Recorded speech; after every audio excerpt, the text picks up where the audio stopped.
दोस्तों आप सभी का बहुत बहुत स्वागत है हमारे चैनल में। इस वीडियो के अंदर अभी हम लोग साइंस यानी विज्ञान इससे रिलेटेड इम्पोर्टेंट 40 क्वेश्चन देखने वाले हैं, जो कि आपके आने वाले एग्जाम से railway, group D, NTPC, SSC, UP police, लेखपाल और आने वाले सभी प्रतियोगिता परीक्षा के लिए काफ़ी इम्पोर्टेंट है। तो दोस्तों आप इस वीडियो को बहुत ध्यान से लास्ट तक देखिए और चैनल पर नया है तो चैनल को सब्सक्राइब करके बेल आइकन जरूर से ऑन कर दें, ठीक है। और ये टोटल 40 क्वेश्चन है। आप इनमें से कितने क्वेश्चन जो है सही कर पाते हैं अपना स्कोर कमेंट बॉक्स में ज़रूर बताएं। तो चलिए शुरू करते हैं। देखिए यहाँ पर पहला क्वेश्चन दिया गया है, एड्स के उपचार हेतु निम्नलिखित में से किस प्रकार की औषधियों का उपयोग किया जाता है। तो देखिए एड्स के उपचार हेतु जो है ये एंटी रेट्रोवायरल, ठीक है, कौन सी औषधि है, एंटी रेट्रोवायरल औषधियों का जो है उपयोग किया जाता है, ठीक है। आंसर हो जाएगा ऑप्शन ए। इसके अलावा यदि हम बात करें एड्स की, तो एड्स जो है किसके द्वारा होता है, तो देखिए एड्स जो है ये HIV नामक खतरनाक वायरस के द्वारा होता है और हर साल 1 दिसंबर को जो है ये पूरे विश्व में एड्स दिवस के रूप में मनाया जाता है, ठीक है। आपको याद रखना है। क्वेश्चन नंबर 2 है, सोरा यानी सल्फेट जो बारूद बनाने के लिए काम में आता है, इसका रासायनिक नाम क्या है। तो सोरा का रासायनिक नाम आपको बताना है। तो देखिए इसका रासायनिक नाम है पोटेशियम नाइट्रेट, ठीक है। पोटेशियम नाइट्रेट जो है ये एक रासायनिक यौगिक है और इसका सूत्र क्या है, तो देखिए इसका सूत्र है KNO3, ठीक है। क्या है सूत्र, KNO3 जो इसका सूत्र है। इसके अलावा यदि हम बात करें पोटेशियम क्लोराइड की, तो देखिए पोटेशियम क्लोराइड जो है ये एक अकार्बनिक यौगिक है। इसका सूत्र क्या है, तो देखिए इसका जो सूत्र है वो है KCl, ठीक है। KCl जो है इसका सूत्र होता है और इसका उपयोग जो है जल की अस्थायी कठोरता को दूर करने के लिए इसका उपयोग किया जाता है। पोटेशियम सल्फेट की बात करें तो देखिए पोटेशियम सल्फेट जो है ये भी एक अकार्बनिक यौगिक है, ठीक है। इसका सूत्र क्या है, तो देखिए इसका सूत्र है K2SO4, ठीक है। K2SO4 इसका सूत्र है, ठीक है। बात करें पोटेशियम कार्बोनेट की, ये भी अकार्बनिक यौगिक है और इसका सूत्र है K2CO3, ठीक है। K2CO3 इसका सूत्र है, आपको याद रखना है। क्वेश्चन नंबर 3 है, विटामिन ई का रासायनिक नाम क्या है। विटामिन ई का रासायनिक नाम क्या है, वेरी इंपॉर्टेंट क्वेश्चन है ये। तो देखिए इसका जो रासायनिक नाम है वो है टोकोफेरॉल। क्या है, टोकोफेरॉल जो है इसका रासायनिक नाम है, ठीक है। और इसकी कमी से मनुष्य में जो है, मतलब विटामिन ई की कमी से मनुष्य में जनन शक्ति में जो है कमी आती है, ठीक है। और इसका स्रोत पूछा जाए, इसका स्रोत क्या है, तो देखिए इसका जो स्रोत है वो है हरी सब्जी, मक्खन और दूध, ठीक है। हरी सब्जी, मक्खन और दूध जो है इसके स्रोत हैं। क्वेश्चन नंबर 4 है, द्रवित ब्यूटेन एवं आइसोब्यूटेन का मिश्रण कहलाता है, क्या कहलाता है। तो देखिए ये LPG कहलाता है, ठीक है।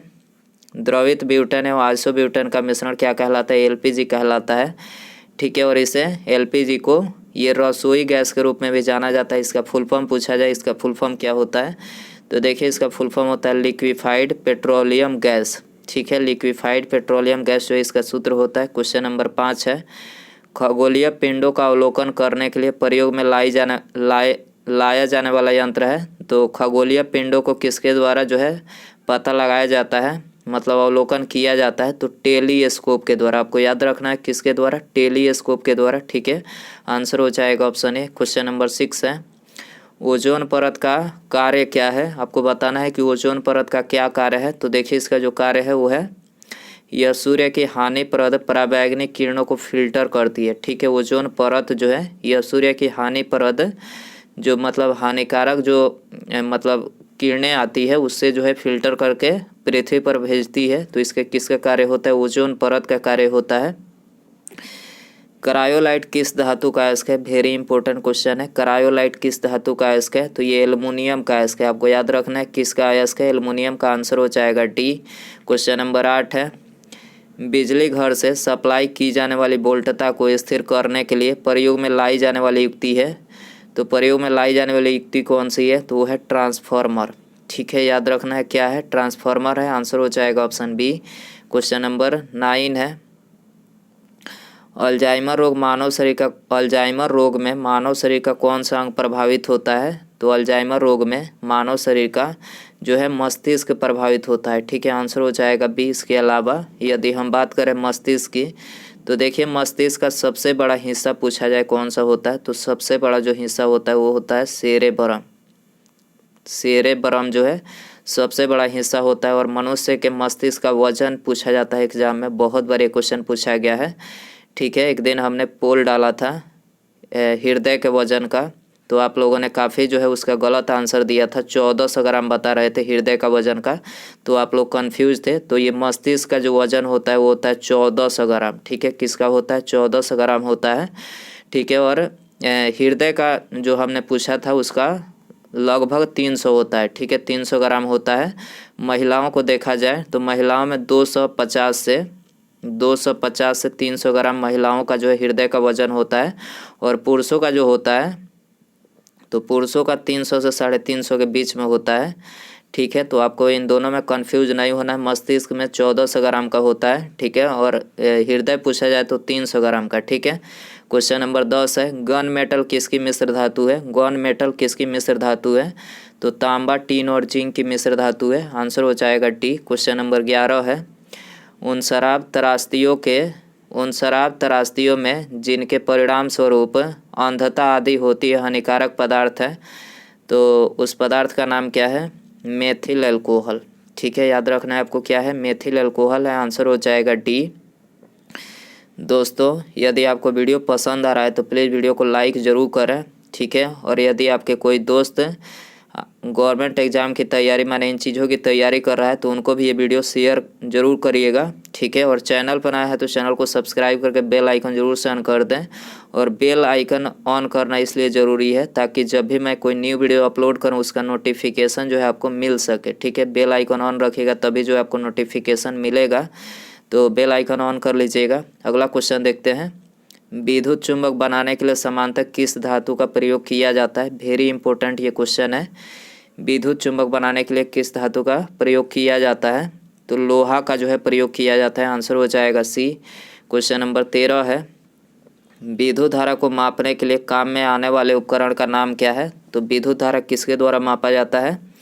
एमीटर के द्वारा मापा जाता है। किसके द्वारा? एमीटर के द्वारा। आंसर हो जाएगा सी। इसके अलावा यदि हम बात करें बैरोमीटर की, तो बैरोमीटर से क्या मापा जाता है? वायुमंडलीय दाब। ठीक है, वायुमंडलीय दाब जो है बैरोमीटर के द्वारा मापा जाता है। अल्टीमीटर की बात करें तो अल्टीमीटर के द्वारा जो है ऊंचाई मापी जाती है। ठीक है, ऊंचाई मापी जाती है। एनीमोमीटर की बात करें तो पवन का वेग। ठीक है, पवन का वेग जो है ये एनीमोमीटर के द्वारा मापा जाता है। क्वेश्चन नंबर 14 है, प्रत्यावर्ती वोल्टता के परिणाम को घटाने के लिए प्रयोग में लाया जाने वाला ट्रांसफार्मर है। तो इस ट्रांसफार्मर का नाम है स्टेप डाउन ट्रांसफार्मर।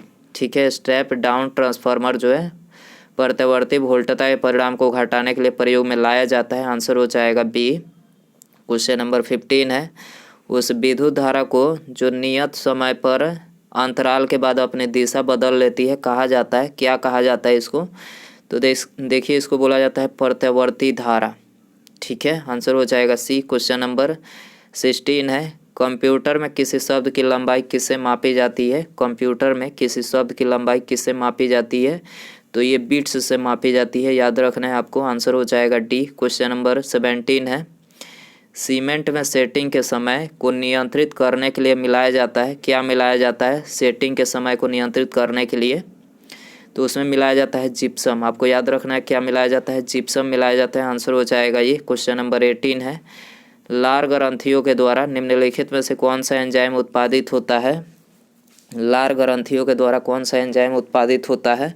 तो ये टाइलिन जो है उत्पादित होता है। आंसर हो जाएगा बी। क्वेश्चन नंबर 19 है, बंदर में कितने गुणसूत्र होते हैं? वेरी इंपॉर्टेंट ये क्वेश्चन है, बहुत बार क्वेश्चन पूछा गया है। तो बंदर में जो गुणसूत्रों की संख्या होती है वो होती है 48। आपको याद रखना है। और मनुष्य में पूछा जाए कि कितना होता है गुणसूत्र, तो 46। ये भी क्वेश्चन पूछा जाता है। ठीक है, ये दोनों क्वेश्चन आपको याद रखना है। बंदर में 48 और मनुष्य में जो है 46। किस अंग में वर्णक विशेष के आधार पर किसी व्यक्ति की आंखें भूरी, नीली या फिर काली होती है? तो किसके कारण होता है ऐसा? तो ये परितारिका यानी जो आइरिस होती है उसी में वर्णक विशेष के आधार पर जो है मनुष्य की जो आंखें होती है भूरी, नीली या फिर काली होती है। ठीक है, आंसर हो जाएगा सी। क्वेश्चन नंबर 21 है, प्रथम आधुनिक मोटर कार का निर्माण किसने किया था? प्रथम आधुनिक मोटर कार का निर्माण किसने किया था? तो देखिए इसका निर्माण जो है डैमलर ने किया था। ठीक है, किसने? डैमलर ने किया था। आंसर हो जाएगा सी। क्वेश्चन नंबर 22 है, समुद्र के ज्वार भाटा में कौन सी ऊर्जा भंडारित होती है? समुद्र के ज्वार भाटा में कौन सी ऊर्जा भंडारित होती है? तो ये गतिज ऊर्जा जो है भंडारित होती है। ठीक है, गतिज ऊर्जा। ठीक है, आंसर हो जाएगा बी। क्वेश्चन नंबर 23 है, निम्नलिखित में से कौन सा तंतु सबसे कम आग पकड़ता है? तो सबसे कम बताना है कि कौन सा तंतु आग पकड़ता है। तो रेयान। ठीक है, आपको याद रखना है, रेयान जो है सबसे कम आग पकड़ता है। ठीक है, और सबसे अधिक आग पूछा जाए कौन पकड़ता है? तो नायलॉन। ठीक है, नायलॉन जो होता है सबसे अधिक आग पकड़ता है। 24 है, निम्नलिखित में से कौन सा तत्व समुद्री शैवाल से प्राप्त किया जाता है? तो समुद्री शैवाल से कौन सा तत्व प्राप्त किया जाता है?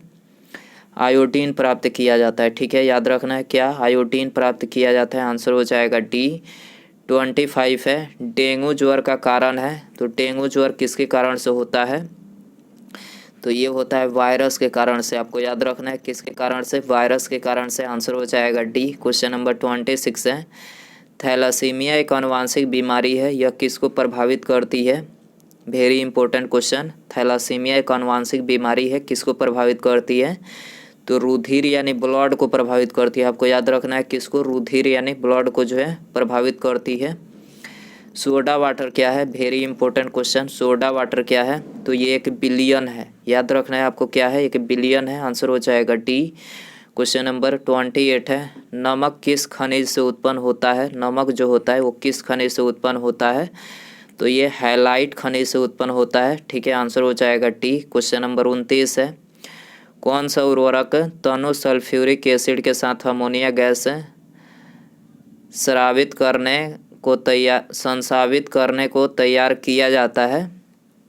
तो कौन सा उर्वरक है? तो इसका नाम है बेसिक कैल्शियम नाइट्रेट। ठीक है, आंसर हो जाएगा ऑप्शन ए। क्वेश्चन नंबर 30 है, श्वसन क्रिया में वायु के कौन सा घटक परिवर्तित नहीं होता है? श्वसन क्रिया में वायु के कौन सा घटक परिवर्तित नहीं होता है?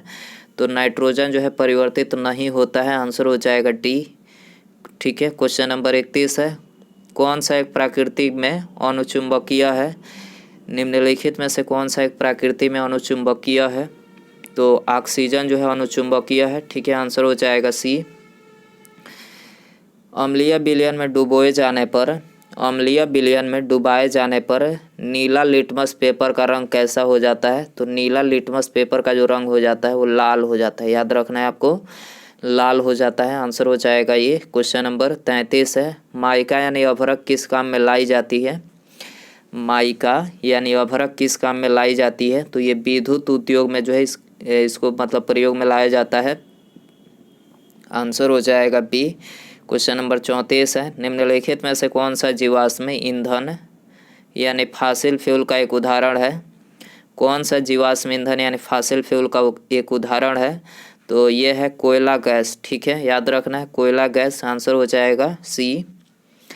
एक गैलन यानी यूएस गैलन का मान कितना होता है? Very important question. US gallon का मान कितना होता है? 3.875 लीटर। ठीक है, 3.875 लीटर होता है। आंसर हो जाएगा ये। 36 है, निम्नलिखित में से कौन सी ग्रंथि अंतःस्रावी तथा बाह्य स्रावी दोनों की भांति कार्य करता है? तो ये है अग्न्याशय।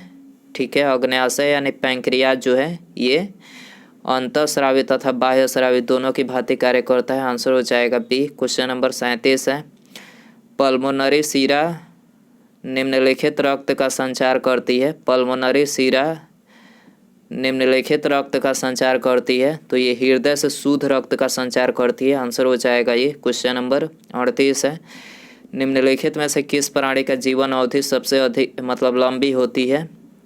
किस प्राणी का जीवन अवधि जो है सबसे लंबी होती है? तो कछुआ का जो जीवन काल होता है ये सबसे लंबा होता है। कछुए का जीवन काल कितना होता है? तो ये 300 वर्ष से भी अधिक दिन तक जीवित रहता है कछुआ। आपको याद रखना है। ठीक है, सबसे लंबी अवधि मतलब जीवन काल इसी का होता है। क्वेश्चन नंबर 39 है, कौन सा प्राणी सबसे बड़ा बच्चा पैदा करता है? कौन सा प्राणी सबसे बड़ा बच्चा पैदा करता है? तो इसका नाम है हाथी। ठीक है, हाथी जो है सबसे बड़ा बच्चा पैदा करता है। आंसर हो जाएगा सी। क्वेश्चन नंबर 40 है, दिल के दौरे का कारण है। दिल के दौरे का कारण है तो देखिए, स्वयं हृदय को रक्त की आपूर्ति का अभाव। ठीक है, हृदय जो होता है उसको पर्याप्त मात्रा में रक्त नहीं मिल पाती है, इसी कारण से जो है दिल का दौरा होता है, पड़ता है। ठीक है, आपको याद रखना है। आंसर हो जाएगा सी। क्वेश्चन नंबर 41 है, सोनार अधिकांशतः प्रयोग में लाया जाता है किसके द्वारा? सोनार अधिकांशतः प्रयोग में लाया जाता है किसके द्वारा? नौ संचालकों के द्वारा। ठीक है, ये दोनों ऑप्शन जो है एक ही ऑप्शन है, नौ संचालकों के द्वारा। तो यहाँ पर दोनों मतलब करेक्ट है। एक ही ऑप्शन है, देखा जाए तो एक ही ऑप्शन है, नौ संचालकों के द्वारा सोनार जो है प्रयोग में लाया जाता है। उसके बाद यहाँ पर अगला क्वेश्चन है, कौन सा हार्मोन शरीर में ग्लूकोज से ग्लाइकोजन परिवर्तन को नियंत्रित करता है? कौन सा हार्मोन शरीर में ग्लूकोज से ग्लाइकोजन परिवर्तन को नियंत्रित करता है? तो ये आपके लिए होमवर्क क्वेश्चन रहेगा। ऑप्शन है आपके पास इंसुलिन, थायरॉक्सिन, एड्रेनालिन या फिर ग्लूकेगॉन। तो सही आंसर जो है आप इसका कमेंट बॉक्स में ज़रूर बताएं। और वीडियो पसंद आया रहेगा तो प्लीज़ वीडियो को लाइक ज़रूर करिएगा। ठीक है, और यदि आपका कोई दोस्त जो है गवर्नमेंट एग्ज़ाम की तैयारी कर रहा है तो आप उसको भी ये वीडियो शेयर कर सकते हैं, काफ़ी इंपॉर्टेंट वीडियो है, तो शेयर ज़रूर करिएगा। और चैनल पर आया है तो चैनल को सब्सक्राइब करके जो है बेल आइकन ज़रूर से ऑन कर दें। ठीक है, मिलते हैं अगले वीडियो में। नमस्कार, जय हिंद, जय भारत।